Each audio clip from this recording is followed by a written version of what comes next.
ngomongin birokrasi ala-lan. Halo kawan-lan, bertemu lagi di obrolan ngomongin birokrasi ala-lan. Kali ini kita akan menyimak hasil survei yang telah dilakukan oleh Lembaga Administrasi Negara terkait Future Skills Outlook for ASN yang akan disajikan oleh narasumber cantik kita pada hari ini. Mari kita berkenalan terlebih dahulu. Terima kasih Mbak. Saya Aziza Puspasari dari Direktorat Advokasi dan Pengembangan Kinerja Kebijakan Lembaga Administrasi Negara sebagai analis kebijakan ahli muda. Baik. Terima kasih Mbak Aziza. Iya. Baik kawan-lan, di era transformasi digital di mana pengetahuan, informasi, dan perkembangan teknologi berkembang secara cepat, serta pelayanan publik diminta untuk responsif dan inklusif, pemerintah harus mampu beradaptasi secara mendasar pada peran dan keterampilan ASN. Untuk memahami kesiapan birokrasi di era disrupsi ini, Lembaga Administrasi Negara melakukan survei disrupsi dan keterampilan masa depan yang bertujuan untuk memetakan pekerjaan ASN yang beresiko terdampak disrupsi, serta mengidentifikasi keterampilan strategis yang dibutuhkan untuk masa depan. Mbak Aziza, boleh dikasih tahu sama kita terkait hasil survei yang telah dilakukan oleh LAN? Ya, baik. Terima kasih Mbak Putri. Mungkin saya cerita sedikit ya. Jadi survei ini kami laksanakan di tanggal 21 sampai 25 Juni tahun 2025 dan kebetulan di waktu sekitar 5 hari survei kami bersifat kuantitatif. Jadi kita akan melihat kira-kira persepsi ASN bagaimana terkait dengan isu ini. Jadi tujuannya memang ada dua hal kami. Jadi yang pertama untuk mengidentifikasi kira-kira jabatan AS mana yang akan terdistorsi gitu Mbak. Jadi kalau kita ngelihat kondisi sekarang kan misalnya kayak kondisi COVID, terus kita tahun kemarin kita ada tahun 2020 itu ada delayering, terus juga ada berbagai disrupsi terkait dengan kelembagaan maupun transformasi digital. Itu akhirnya kita melihat satu kesatuan kelompok disrupsi ini untuk kita melihat bagaimana sih persepsi ASN untuk kesiapannya ini gitu kan. Itu tujuan pertama itu. Terus tujuan kedua kita juga ingin melihat kira-kira keterampilan strategis apa gitu kan, top skills apa yang dibutuhkan. Kita melihat top skill apa yang dibutuhkan ketika dalam waktu sekarang di RPJMN 2024 sampai 2029 kita ada capaian-capaian RPJN termasuk Astacita Presiden. Nah ini kita coba identifikasikan dulu dari RPJM maupun Astacita. Setelah itu kita gabungkan dengan beberapa literatur global, terutama dari WEF, World Economic Forum terkait dengan the future of jobs gitu kan. Terus kita identifikasikan, kita petakan. Akhirnya kita dapatkan beberapa skill-skills yang kiranya akan berpotensi untuk menjadi top skill di tahun ke depan untuk mencapai RPJMN maupun Astacita. Nah dari sini kami menghasilkan bahwa tujuan dari survei ini ada dua hal yang tadi kami sampaikan. Terus kita menggunakan metodologi sampling, convenience sampling. Terus instrumennya kita ada kuesioner daringnya dari 3 komponen utama, jadi profil responden, persepsi resiko dan distribusi pekerjaan, dan terakhir adalah top skillnya seperti apa gitu kan. Dengan pendekatan analisis kita menggunakan deskripsi statistik. Kita ingin melihat nih kerangka kompetensinya seperti apa, kira-kira dari hasil surveinya seperti apa, sehingga menghasilkan kira-kira persepsi dari ASN saat ini seperti apa sih untuk disrupsi dan melihat dari top skillnya, dari keterampilan strategis yang dibutuhkan untuk RPJMN maupun Astacitanya, begitu. Tapi sebelum kita lebih jauh ya Mbak ya, terkait tentang hasil survei yang telah dilakukan, kalau kesiapan ASN-nya Mbak sejauh ini dalam menghadapi disrupsi jabatan, bagaimana Mbak? Untuk kesiapan ASN-nya. Ini menarik sekali ya Mbak, dari hasil survei yang kami lakukan itu angkanya cukup besar, di atas 50%. Jadi 75,25% ASN itu udah sadar diri gitu loh, menyatakan bahwa pekerjaan-pekerjaan mereka itu pasti akan terdisrupsi. Terdisrupsi itu kira-kira terkait dengan teknologi, terus juga dengan tata kelola kelembagaan, maupun disrupsi dari beberapa hal yang kaitannya dengan tata kelola maupun terutama transformasi digital. Tapi kita juga harus melihat juga disrupsi ini juga ada kaitannya dengan pengambil kebijakan juga. Nah ini yang menarik sekali, 75,25% itu bukan angka yang sedikit ya Mbak ya. Jadi kita melihat bahwa ini di samping itu juga dari ASN sendiri, kesadaran itu sudah menunjukkan bahwa mereka sendiri sudah tahu bahwa pekerjaan-pekerjaan mereka akan hilang di tahun ke depan.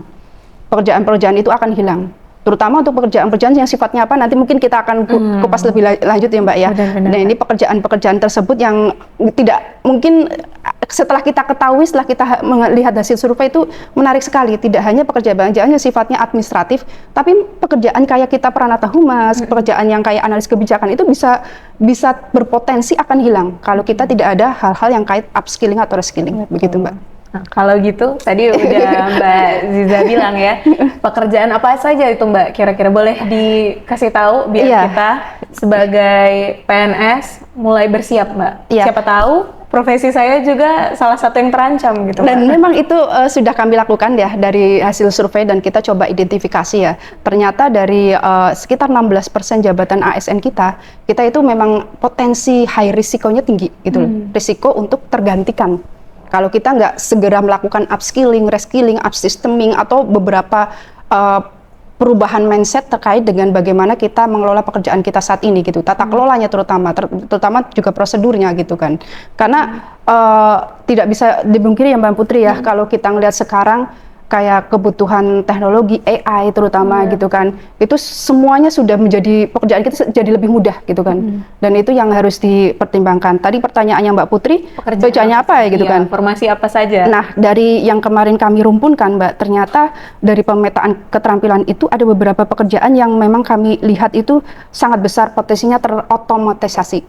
Pekerjaan dari jabatan pelaksana otomatis iya. Jadi teknisi, operator, klerek, dan pelaksana administratif itu pasti. Itu pasti. Tapi yang harusnya dilakukan oleh kita gitu, dari LAN, Menpan, maupun BKN, itu harus segera melakukan identifikasi ulang gitu kan. Apakah pekerjaan-pekerjaan itu masih relevan nih sampai ke depan gitu kan. Di tahun 2030 kita udah menghadapi disrupsi global gitu kan, terutama sisi IT-nya gitu kan. Nah itu 3 hal itu jabatan pelaksana. Tapi kita tidak memungkiri juga ada jabatan fungsional yang punya potensi hilang seperti itu. Terutama jabatan-jabatan fungsional yang sifatnya rutin, administratif, seperti pengelola arsip, itu pasti begitu. Ya, ini juga didukung survei ini dari selaras dengan literatur dari OECD maupun WF itu seperti itu juga Mbak. Begitu. Baik Mbak. Jadi kalau tadi ada jabatan-jabatan yang terancam, berarti harus ada upskilling ya Mbak ya, ya agar tidak gitu. punah. Iya, kita harus mempunyai persiapan diri lah ya, karena tidak semua pekerjaan itu masih relevan ke depannya gitu kan. Beberapa pekerjaan itu butuh upskilling, reskilling gitu. Kita nggak boleh berhenti di sini gitu loh kan. Apalagi demografi ASN kita ya Mbak ya, sekarang memang paling banyak milenial. Gen Z itu udah mulai mendekati. Baby boomers akan hilang. Dan dari hasil survei kami juga, Gen Z itu lebih siap terkait digital, tapi baby boomers dan si lainnya tidak siap terkait digital. Nah lama-kelamaan kan nanti baby boomers hilang, milenial mulai berkurang, Gen Z mulai bertambah. Jadi mau nggak mau kita harus melakukan restrukturisasi jabatan-jabatan ASN juga, begitu. Apakah ada dampak positif Mbak kalau misalnya Gen Z itu lebih banyak gitu pada ranah ASN Mbak? Pastinya ini akan memberikan dampak yang positif gitu kalau kita melihat generasi muda ya. Generasi muda pastinya mereka adalah generasi kandidat pengganti nantinya kami ini gitu. Kalau saya generasi milenial ya Mbak ya. Jadi nanti ketika milenial udah punah gitu kan, atau mungkin sudah mulai beranjak ke beberapa angka jabatan yang mulai udah mau pensiun, itu kan mau nggak mau generasi Z akan menggantikan gitu kan. Tapi potensial kita tahu karakteristik Gen Z juga harus kita perhatikan. Karena tidak semua Gen Z itu betah bekerja dari 8 sampai jam 4 di kantor gitu kan. Itu yang mungkin kita harus mulai mewacanakan sendiri gitu loh kan, memetakan, meredesain lagi jabatan-jabatan ASN yang kiranya bisa relevan dengan generasi Z, generasi yang akan datang, dan bisa kira-kira mengatasi atau menghadapi disrupsi global itu kita siap gitu loh. Begitu. Baik Mbak, kalau begitu keterampilan strategis apa ya Mbak kira-kira yang perlu kita prioritaskan lintas generasi menurut survei Mbak? Kalau menurut survei, ini menarik ya Mbak Putri ya. Kalau menurut survei, sebenarnya kami melakukan pemetaan dulu yang tadi kami sampaikan dari RPJMN maupun Astacita. Terus juga kami selaraskan dengan beberapa literatur, terutama dari World Economic Forum, dari OECD, beberapa skill studi mereka gitu kan, yang menunjukkan bahwa ini skill-skill yang harus disiapkan untuk masa depan gitu. Setelah itu dengan keselarasan itu kami menemukan beberapa skill-skill yang kira-kira dibutuhkan gitu kan untuk kedepannya. Terus kami lakukan survei dan hasil surveinya cukup menarik, Mbak. Kalau kita mungkin selalu berpersepsi bahwa skill pertama yang akan kira-kira dibutuhkan adalah skill digital. Ternyata tidak. Dari hasil survei kami, skill pertama yang dibutuhkan adalah ini, etika. Jadi etika, keberlanjutan, dan nilai publik itu mempunyai hasil responden itu 69,35%. Terus yang kedua, kepemimpinan kolaboratif dan adaptif itu 57,23%. Terus empati dan komunikasi efektif itu 57,23%. Terus juga ada berpikir kritis dan reflektif itu 50,07%. Terus yang terakhir adalah literasi teknologi dan sistem informasi. Ini yang angka yang paling kecil sendiri, Mbak Mahlanan. Nah, ini kan kalau kami melihat dari persebaran responden kami, ini ada yang dari baby boomers, ada dari milenial dan Gen Z. Nah, ternyata dari baby boomers ini banyak yang lebih menekankan terkait dengan sisi kepemimpinan dan etika. Tapi kalau Gen Z-nya sendiri, mereka sudah sadar ya tadi terkait dengan IT, juga terkait dengan critical thinking itu jadi dan sistemik itu jadi hal yang poin penting juga. Makanya ini poin kebanyakan dari responden kami yang memilih critical thinking dan sebagainya itu banyak dari Gen Z juga. Nah, tapi kalau dari baby boomers maupun milenial itu lebih banyak berpikir terkait dengan leadership-nya, termasuk etika. Etika itu paling tinggi lah dari hasil survei kami, begitu. Top skills-nya seperti itu. Jadi 5 keterampilan dari hasil survei kami. Jadi kita harus fokus terhadap etika dan leadership ya, Mbak ya. Itu yang paling tinggi ya. Ya mungkin kalau ngelihat dari kondisi sekarang itu masih menjadi isu yang sangat strategis ya. Bagaimana dengan kondisi ya kita tahulah gitu. Kita masih ada corruption dan bagaimana beberapa hal terkait dengan nepotisme atau hal-hal yang lain, tapi keterampilan untuk etika keberlanjutan dan nilai publik itu memang tetap harus ada begitu.